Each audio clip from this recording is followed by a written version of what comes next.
एक मुलाकात ऐसी शख्सियतों के साथ जिन्होंने दिया है अपने जीवन को एक नया मुकाम।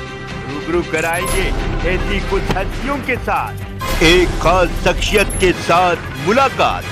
जयदेव पटेल के साथ नंबर 1 इंडिया न्यूज पर रात। नमस्कार दोस्तों, मैं जयदेव पटेल, आपका एक बार फिर स्वागत है एक खास शख्सियत के साथ मुलाकात प्रोग्राम में। आज हम बात करेंगे कोरोना में कमी आते ही धीरे धीरे लॉकडाउन में ढील देना शुरू कर दी गई। दिल्ली के अलावा मध्य प्रदेश में भी 1 जून से बंदिशों में कमी करने का ऐलान कर दिया गया है। अब यहाँ पर सवाल ये उठता है कि क्या देश के और हिस्सों में भी लॉकडाउन में ढील देनी चाहिए? क्या देश में आर्थिक गतिविधियों को फिर से शुरू करने की परमिशन मिलनी चाहिए या लॉकडाउन को और आगे बढ़ाना चाहिए? इन्हीं सवालों पर जवाब तलाशने के लिए हमारे साथ एक एक्सपर्ट का एक खास पैनल जुड़ गया है, जो आप देख पा रहे हैं। सर गंगाराम स्कूल के प्रोफेसर डॉक्टर एम वली, महाजन निवेदन के संस्थापक डॉक्टर हर्ष महाजन और कैथी समूह के संस्थापक और आर्थिक मामलों के जानकार शरद कोहली। आप सभी का बहुत बहुत स्वागत है आज के हमारे प्रोग्राम में। डॉक्टर एम वली, मैं आपसे शुरुआत करता हूं कि सर ये जो रिपोर्ट हमें मिल रही है जिसमें कोरोना के केसेस भी कम हो रहे हैं, डेथ रेट भी कम हुआ है, रिकवरी रेट भी बढ़ा है, लेकिन ऐसे में अनलॉक की जो प्रक्रिया भारत में कई राज्यों में शुरू हो रही है, तो इस पर मेरा सवाल है कि क्या दूसरी लहर थम रही है? देखिए, रिपोर्टें तो आती रहेंगी, आगे भी आती रहेंगी। हमको समाज की सुरक्षा करनी है, हमको लोगों की सुरक्षा करनी है जिन तक कभी कोरोना का नाम भी नहीं पहुंचा है। जब मैं ये बात कह रहा हूँ तो मेरा मतलब ग्रामीण भारत से है, जिसमें हमारी 62% से ज्यादा जनता निवास करती है। मेरा भारत 62% प्लस गाँवों में निवास करता है और ये हमें पढ़ाया भी गया।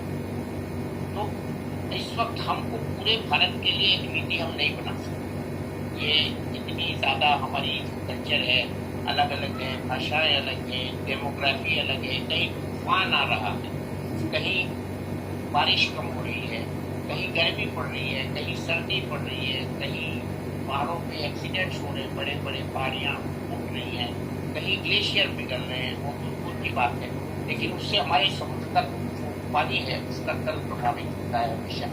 और ये जो हीट जो जिसको हम ग्रीन हाउस इफेक्ट कहते हैं, उससे तूफान आ रहे हैं। अभी जो ये तूफान आया बंगाल की तरफ, ये ऐसी जगह है जहाँ पहले नहीं आते थे। तो ये जो सब चेंजेस हो रही है, इसमें हम एक कोई नहीं दे सकते। हमें धीरे धीरे अपने स्टेज के लेवल पर ये फैसले करने होंगे। और दिल्ली में ये बात हुई है जिसकी वजह से आज ये आपको प्रोग्राम रखा है, मैं उसका स्वागत करता हूँ। और मुझे सबसे बड़ी जो बात आपके प्रोग्राम की ये सबसे कहनी है कि इसमें कोई एक्साइटमेंट ना दिखाएं।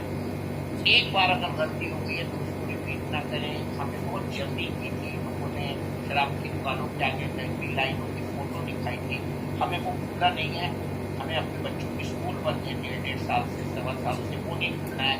हमको अनुशासित रहना है, हमें कोविड एप्रोप्रिएट बिहेवियर को जानना है, समझना है, पालन करना है, मान सकना है। इसके बाद हमें जो करना है वो बड़े लिमिटेड और बहुत ही डिवाइडेड वे में करना है। डिवाइडेड जब मैं कहता हूँ उसका मतलब ये है कि जहाँ कोरोना से हमने शायद लड़ाई थोड़ी सी जीत ली है, शायद मैं कहूँगा लड़ाई थोड़ी सी जीत ली है, वहाँ हम बाहर जा सकते हैं, लेकिन हमें भीड़ नहीं करनी है। अभी एक शादी की फोटो आ रही थी कहीं से लाइव पर, तो ये सब नहीं करना है। हमने बहुत सफर किया है और हमने जो सफर किया है वो हमें आज नहीं पता लगेगा। आने वाले 10 साल बाद पीढ़ियां सफर करेंगी। हमारी इकोनॉमी जो है उसके जो नुकसान हुए हैं उसका खमियाजा जो है, हम लोग तो चले जाएंगे, हमारे बच्चों को भुगतना पड़ेगा। तो उनकी अगर हम खैर खैरियत चाहते हैं और उनके लिए अच्छे दिन अहेड, गुड डेज अहेड चाहते हैं, तो हमें इस वक्त बहुत अनुशासित रहना है।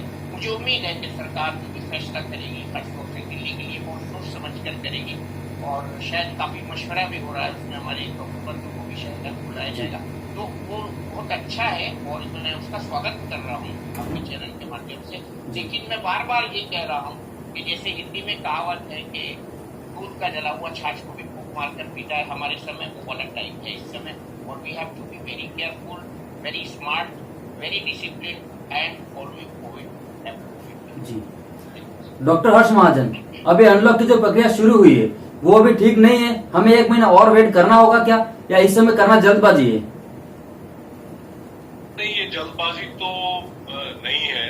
मैं जो डॉक्टर वली ने बहुत विस्तार में बोला है उससे एकदम सहमत हूँ, क्योंकि अब देखिए जो पॉजिटिविटी रेट है वो 1.5% पे आ गया।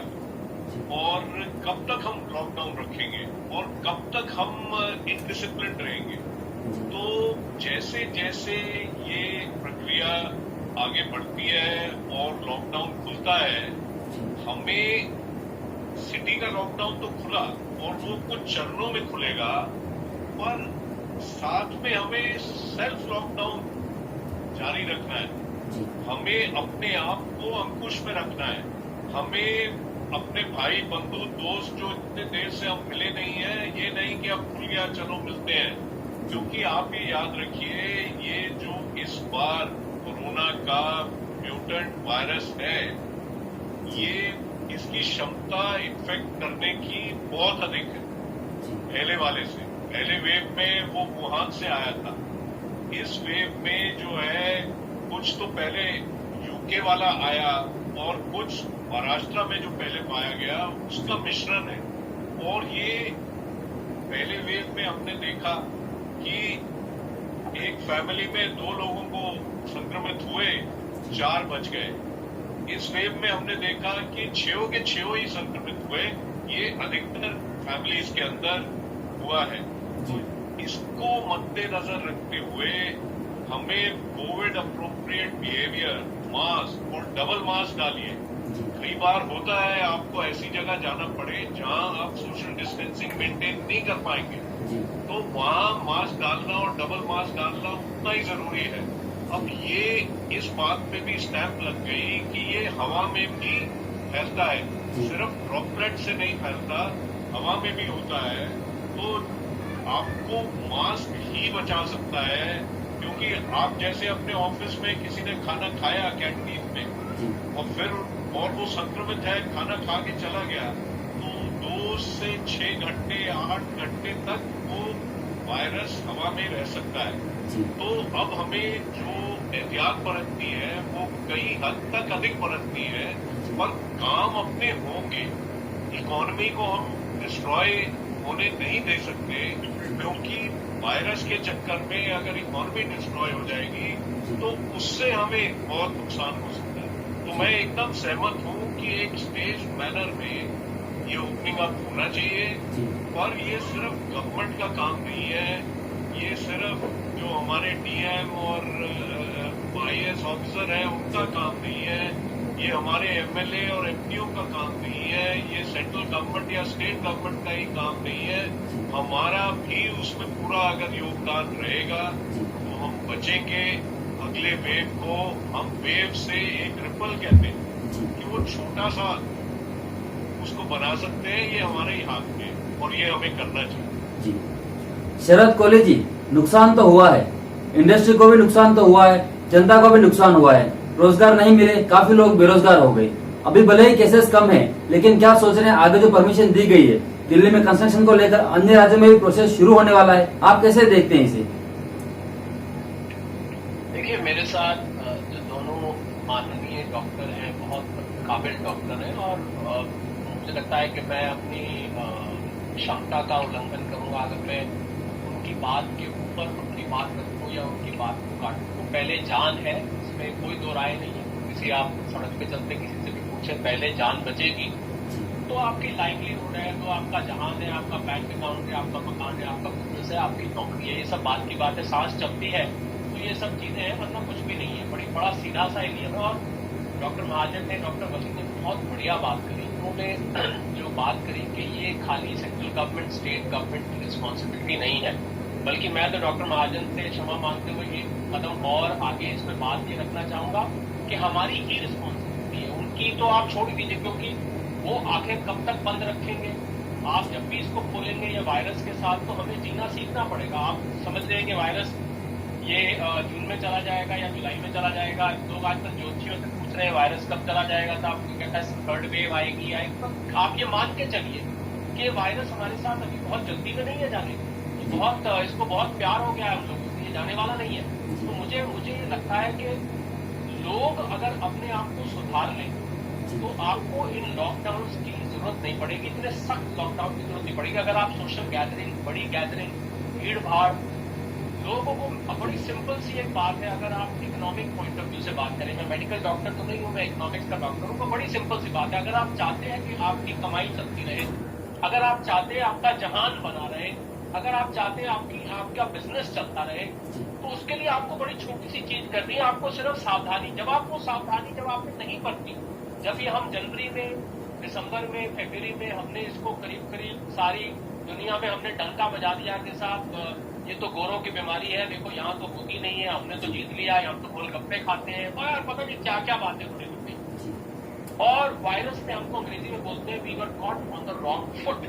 तो मुझे लग रहा है कि वायरस अगर समझदार है तो हमें वायरस से ज्यादा समझदार बनने की जरूरत है। तो अगर हम समझ जाए तो मैं समझता हूँ सरकारों को लॉकडाउन खोलने में आसानी रहेगी, वरना जो नुकसान है जयदेव जो आपने बताया, नुकसान को अगर मैं गिनवाने लगूं तो शायद अगले आधे घंटे में 6 लाख करोड़ का अप्रैल मई जून में मैंने कैलकुलेट किया है कि 6 लाख करोड़ का नुकसान जीडीपी को होगा। इसका मतलब पर डे का नुकसान अगर हम लगाएं तो 6,666 करोड़ रुपए पर डे का इस पार्शियल लॉकडाउन में हो रहा। अभी ये नेशनल लॉकडाउन नहीं है, अभी आपकी मोबिलिटी अलाउड है, आप इंटर स्टेट जा सकते हैं, ट्रेन चल रही हैं, काफी सारी फ्लाइट्स चल रही हैं, कुछ इंडस्ट्रीज भी चल रही हैं, एसेंशियल सर्विसेज चल रही हैं, लॉजिस्टिक्स चल रहे हैं, वगैरह वगैरह। इसमें भी 6,666 करोड़ रुपए प्रतिदिन का नुकसान है। 1.5 करोड़ नौकरी पिछले साल जो गई थी वो आज तक वापस नहीं आई, और जो वापस आई थी तो उसमें कुछ लोगों ने, समझ लीजिए वो अगर कारपेंटर था तो वो लोहार का काम कर रहा है, मैं उदाहरण के तौर पे कह रहा हूँ, तो उसको वो नौकरी नहीं मिली जिसके वो काबिल था। 23 करोड़ लोग, गरीबी की रेखा है 375 रुपए रोज के अगर आप कमाते हैं तो आप गरीबी की रेखा से ऊपर है। हालांकि 11-12 हजार रुपए होता है, मुझे समझ नहीं आया जिसकी कमेटी ने रिकमेंडेशन दिया कि 450 रुपए रोज कमाने वाले को गरीबी की रेखा से ऊपर कर दो, पर चलिए मान लेते हैं। 23 करोड़ लोग पिछले साल से अब तक गरीबी की रेखा से नीचे जा चुके हैं। ये आप समझ लीजिए कि वो लोग अब आज 11,000-12,000 रुपए में महीने के नहीं कमा पा रहे हैं। तो जहां तक आर्थिक नुकसान है वो तो बहुत है, पर फिर कोई बात आती है जो दोनों माननीय डॉक्टर साहब ने कही कि अगर आपके सांस, पहले तो सांस चलेगी ना, तब तो कमाएंगे जाके, तब तो दिहाड़ी है, तब तो नौकरी है, तब तो एमएसएमई है। 6 करोड़ 60 लाख इस देश में एमएसएमई है जैसे, उसमें से 30 से 40% इस समय बंद होने के दरवाजे पे खड़े हुए, या तो बंद हो जाएंगे या बंद होने लायक हो जाएंगे। बिल्कुल उसमें 12 करोड़ लोग काम करते हैं, आप लगा लीजिए 30% वो जीडीपी का हिस्सा है। सबसे ज्यादा नुकसान किसको हो रहा है?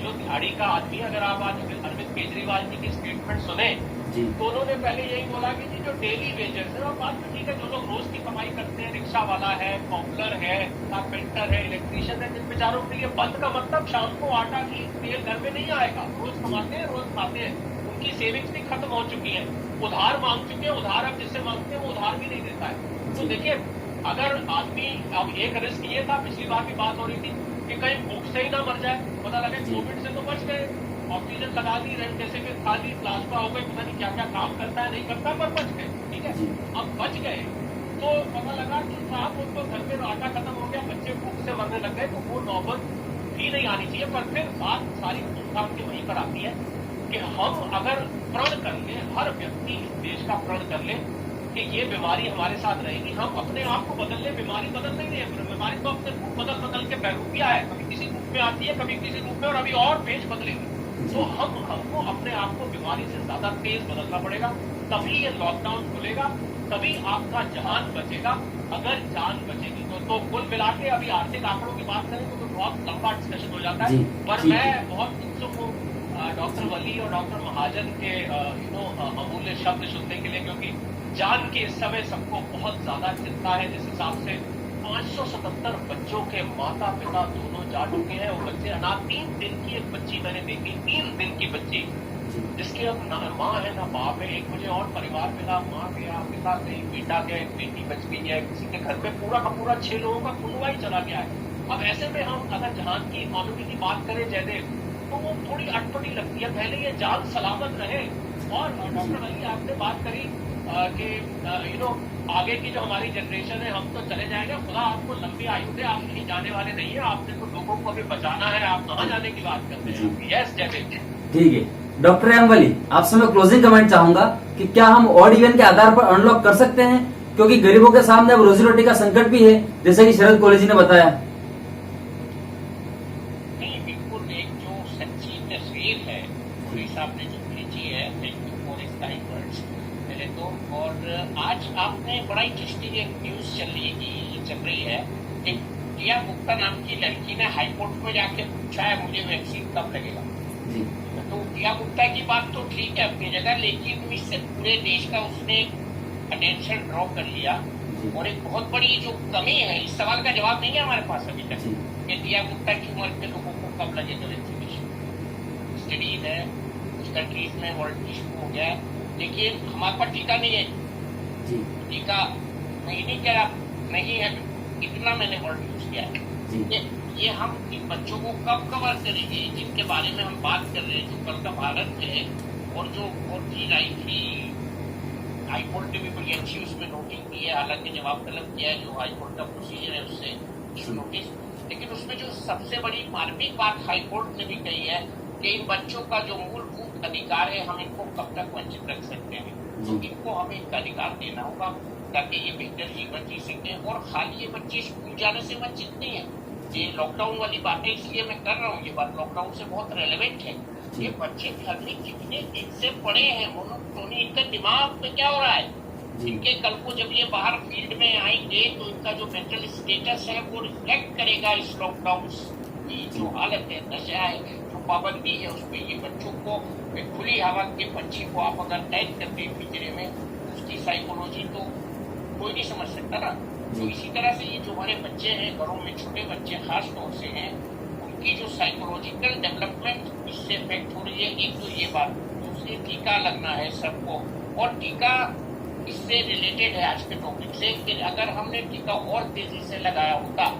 मैंने एक प्रोग्राम में जिसमें पुलिस साहब थे उस समय ये जिरा की थी इस बात पे कि टीका है और टीके की लॉजिस्टिक्स की प्रॉब्लम है। लेकिन मुझे बाद में 2 दिन बाद समझ में आया कि नहीं, टीका शॉर्ट है और अभी आगे आने वाले टीके में देरी है। वो देरी कितनी है वो तो किसी को नहीं मालूम, लेकिन इस टीके को हमको जल्दी से जल्दी लगाना है। मैं इसलिए ये टॉपिक मैंने टीके का छोड़ा है कि हमें बड़ी पॉपुलेशन को वैक्सीनेट करना है, तब हम ज्यादा कामयाबी के साथ अनलॉक कर सकेंगे और अनलॉक कामयाब होगा। दूसरी ये बात है कि इतराना नहीं है। मैं आपको बहुत आम भाषा में मैं बात करता हूँ कि स्कूल की जैसे छुट्टी होती थी तो सब बच्चे भागते थे एकदम निकल के क्लासेस से, और उसमें 1-2 गिर भी जाते। तो वो वाला सीन नहीं क्रिएट करना है कि लॉकडाउन खुल गया भागो निकलो पिक्चर हॉल और दूसरी मनोरंजन की जगह है, तो ये बिल्कुल नहीं करना है। जो खुलेगा उसकी रिस्पेक्ट करनी है। धन्यवाद। और हमें जी सर, इतना ही समय था सर। डॉक्टर रेहम वली, धन्यवाद। आप सभी लोगों का आपने नंबर 1 इंडिया न्यूज के लिए समय निकाला। Thank you so much.